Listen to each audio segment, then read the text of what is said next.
आज बघा सोडली मसरं, लवकरच सोडली। आज जायचं गावात तर तुम्हाला सांगतो तो गडी काय यायलाच तयार नाही। गडी आता निघालाय बाळूमामाला। मग आता जाऊ द्या म्हटलं, बघू आता म्हटलं सोमवारच्याला जाता काय करायचं। आपण मस्त लवकर तयार उरकून सगळं ओके झालं, पण आता ती वाघच तयार होईना। तर आता मग काय करायचं म्हणून म्हटलं आता सोडून जावं मसरं, म्हणून आणली बघा इकडं तळ्याच्या काठाला। एकदम भारी बघा निसर्ग आहे तुम्हाला सांगतो एकदम, आणि जनावरसुद्धा तळ्याच्या काठाला एकदम भारी हिंडती। आता हिंडायला बी तसंच झाले, कारण त्यांच्या पोटात गेलं तरच आहे, नाहीतर काय सांगा बरं। आता त्याच्या डोक्यानं करतोय तरी बी तो ऐकायला तयार नाही। म्हणजे काय आता नुसता गप्प गप्प बसतोय। आता किती दिवस गप्प बसतोय आणि किती दिवस माझा हाल लावतोय आता काय माहीत। असू दे, आता जी संकट येतात, जी संकट उभा राहतात, तीच संकट आपल्याला सामर्थ्य उभा करून जातात। आता तुम्हाला माहितीच आहे, अनेक भागात अतिवृष्टी झाली। अतिवृष्टीमुळं अक्षरशः शेतकऱ्यांनी एवढा मोठा खर्च करून एवढी मोठी उभी पिकं पाण्यात गेली, कुजून गेली। अनेक लोकांचे 60 जनावरांचे गोठे उद्ध्वस्त झाले। ते आता ढसढस रडतायत, तरी त्यांच्या मतीला आता कोण येणार आहे? तरी ते खचले नाहीत, पुन्हा एकदा ते नव्यानं संसार उभा करतायत।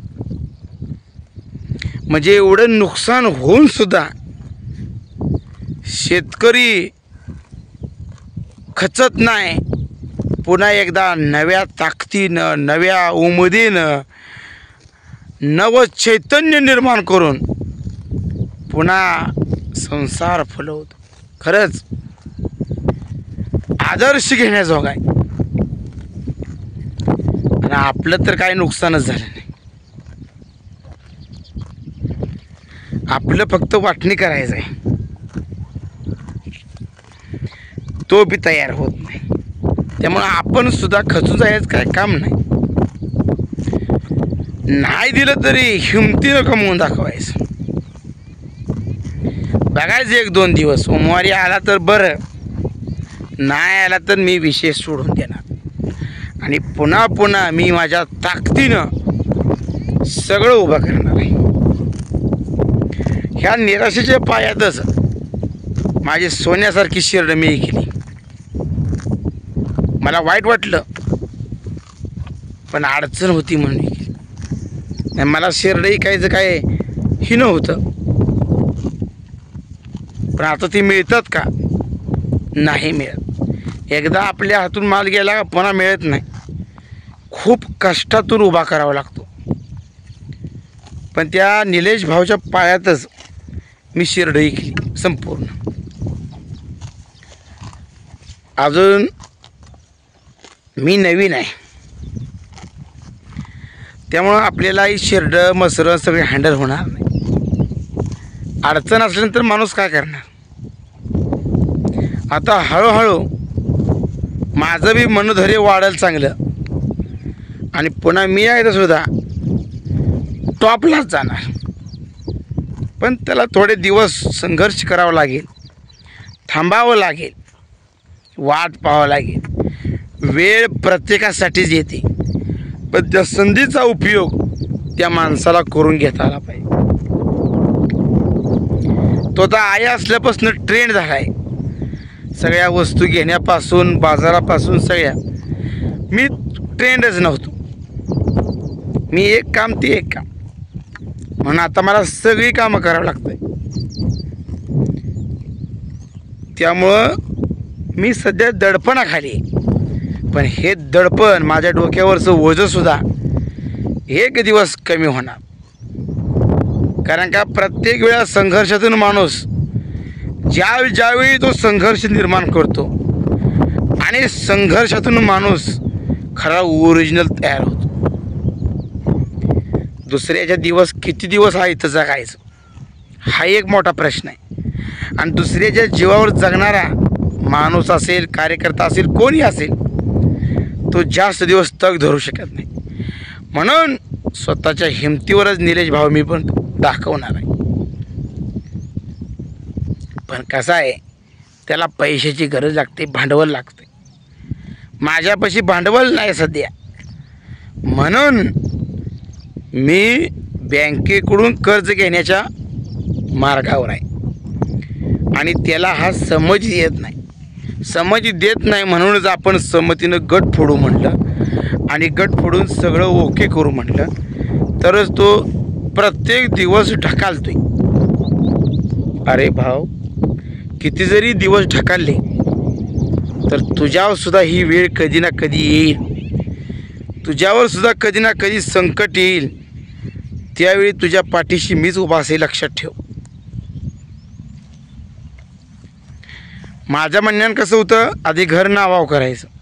तो का म्हणला जमीन नावा करायची. बरं, मी म्हटलं तुझ्यासारखं चल, तू म्हणाल तसं. तरी पण पाय मागं घेतोय. काय कारण असावं?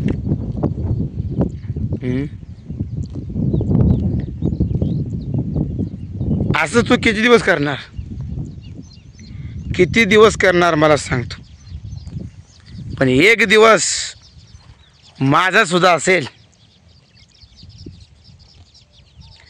मी गरीब आहे म्हणून माझ्या गरिबाची तू चेष्टा करू नको. गरीब झोपडीतलाच माणूस एक वेळ तांब्या भरून देऊ शकेल, पण बंगल्यातला माणूस तांब्या भरून कधीच देऊ शकणार नाही. असेल काही लोक असतील पण तसे.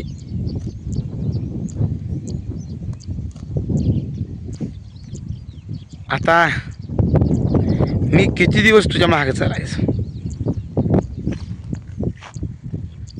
माझा बी प्रपंच आहे ना. दररोज तोच विषय. मी कंटाळून गेलो ह्या जीवनाला. आज म्हणतो मी देवाला जाणार आहे, आमोश आहे. बरं ठीक आहे, एका दिवसात मी पण कुठे काय बंगला बांधणार नाही किंवा कुठे काय होणार नाही. असू द्या, एक नाही तर 3 दिवस थांबा येईल. पण शेवटी आशेचा किरण तर पाहिजे का नाही?